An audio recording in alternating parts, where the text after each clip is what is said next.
Ay, nakuikwento ninyo ba? Nag-order mi og kanang nakatumis KFC, drive-thru.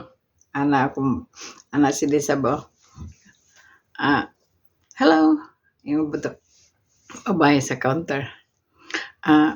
Please order when you're ready. Okay. Can we have 2 weekly lunches, please?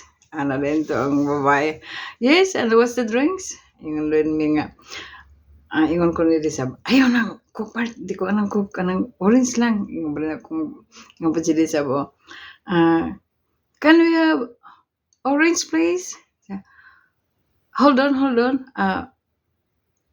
Yes? Pente?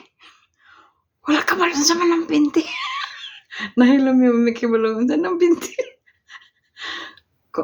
Yung napad nga, pardon? You want some orange pente? Wala ka panta din. Panta din ang pente. Hala ka ba ito? Paita din in English at 20 na ka buka. Yes, it's pente orange. Yes, please. Thank you.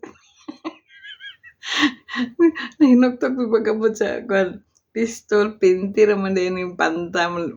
Pente ang pronunciation kay F-A-N-T-A.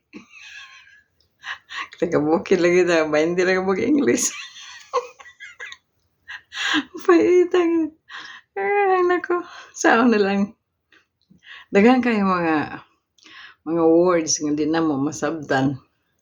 Labi na lang sa among trabaho nga mo ingon ng supervisor nga, okay, when you finish the way, go downstairs and go to the next door. Di na mo masabtan kayo, maingon lang daw kung mga kauban nga mga Pilipino. Okay. Pag humag, okay, mga tan. Unsa ka na tayong gisulti ti? Katawa ko ninyo. Sa katayang sultitin ko, okay, ramday ka nga, wamlay ka kasi mo diyang gisulti. Mga to na to silong, naog na to. Takang kay mga words dili nga. Wala na may how you become. Good morning. How you become today? How you become sobrang. Para di malata, mangising-ngisi na lang niya how you become, kumusta mo na. Kumusta man karong lawa. Payat ka rin yung taga-bukid 20 ra ka po itong idalang English resisilan. Ay, ako.